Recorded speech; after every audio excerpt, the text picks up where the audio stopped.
Est-ce possible de faire de l'argent dans le sport professionnel sans vendre un billet? Bienvenue à Focus. Mon nom est Ray Lalonde, analyste, consultant et conférencier en sport et business. Voici Focus, mon podcast quotidien sur les grands sujets dans l'industrie du sport. Et c'est parti. Je vais vous parler du partage des revenus dans le sport professionnel. Je vais vous parler de ça parce que récemment, on entendait parler que des équipes dans le monde entier, peu importe les ligues, mais dans plusieurs ligues, pourraient être rentables sans même vendre de billets, c'est-à-dire avoir des gradins vides lors de leur match à domicile. Ce qui est quand même incroyable. Parce que dans le hockey, on est habitué au fait qu'on a impérativement besoin de vendre tous nos billets pour avoir une chance d'être rentable. Il y a quelques exceptions, les Maple Leafs, les Rangers, les Canadiens, les Blackhawks, mais dans la plupart des cas, le succès financier au hockey est directement lié au succès au guichet. Vendez vos billets, vous avez une chance de faire de l'argent ou au moins d'arriver rentable kiff-kiff. Dans la NFL, c'est pas tout à fait la même chose. Je veux pas juste m'attarder à la NFL, mais c'est pour vous dire que lorsque les états financiers des Packers de Green Bay sont sortis il y a peut-être 2 mois, on parlait des chiffres publics parce que les Packers sont une équipe publique. Donc, les chiffres doivent être publiés. Et ils ont reçu un chèque de 255 millions de dollars US ou 331 millions de dollars canadiens en veille de cette saison. Et cette somme d'argent-là permet aux Packers de pouvoir payer tous leurs joueurs, jouer sans vendre de billets et être rentable. Donc, c'est difficile à imaginer une ligue où tu n'as même pas besoin de vendre un billet, tu fais de l'argent quand même. C'est sûr que le 331 millions de dollars de la NFL, quand on le multiplie par 32 équipes qui ont le même chèque, c'est 8 milliards de dollars.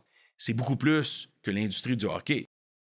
Mais c'est pour vous dire la force des équipes de la NFL financièrement. Puis là, je parle des Packers qui sont au 13e rang parmi les 32 équipes de la Ligue en termes de valorisation. Si je prends les Cowboys de Dallas, leur équipe en vaut 6,25 milliards de dollars canadiens.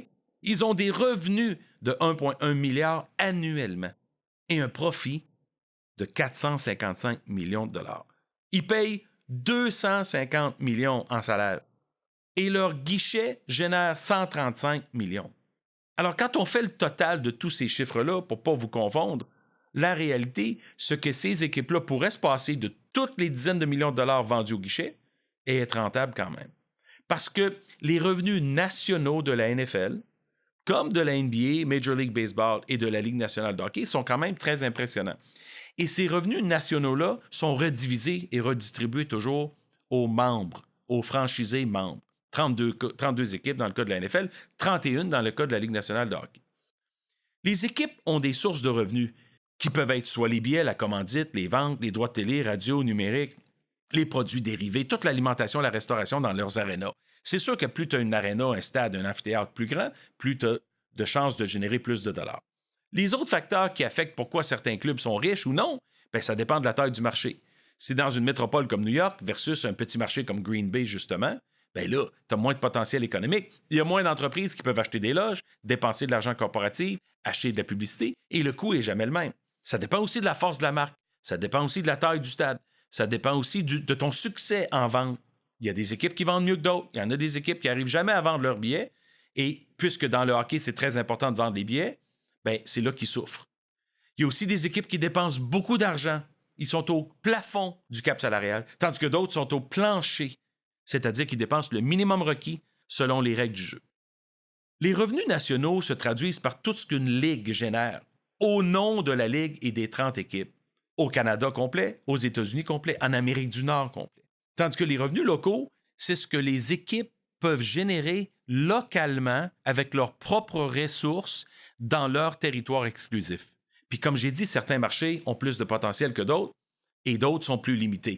Mais ça fait partie de la beauté de la compétition sportive. Et c'est pour cette raison-là que des ligues doivent s'assurer qu'il y a un partage de revenus pour permettre aux moins bien nantis de pouvoir recevoir des sommes annuellement de la part de la Ligue qui aident à arrondir un peu les fins de mois, qui leur aident à respirer un peu parce que leur potentiel de revenus est beaucoup moins grand.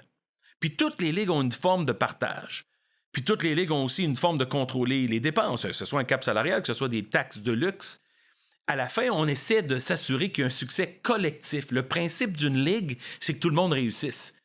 On veut équilibrer les ressources. On veut donner une chance à toutes les équipes d'être compétitives.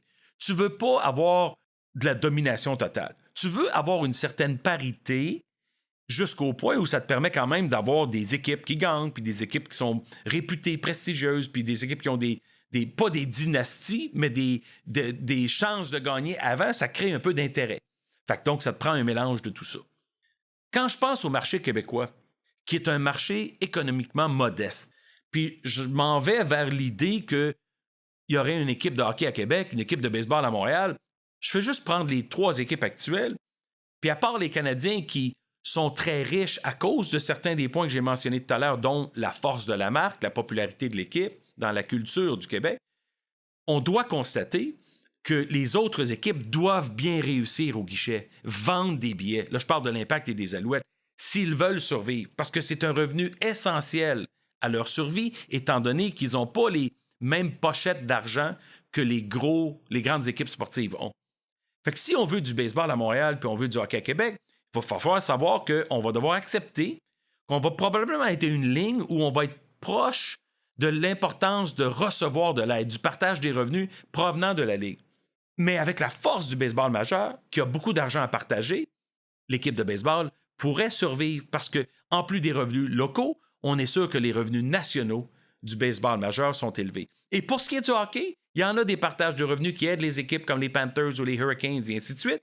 On voudrait que l'équipe à Québec soit pas à ce niveau-là d'avoir besoin de quêter, qui serait capable d'être rentable par elle-même, sauf qu'il y a de l'argent qui se distribue qui permet à ces équipes-là aussi de survivre. Merci d'avoir été là.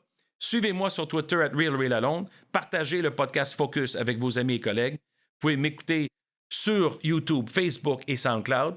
Abonnez-vous à la chaîne si ce n'est pas déjà fait. Merci d'avoir été là pour Focus, ici Real Alone.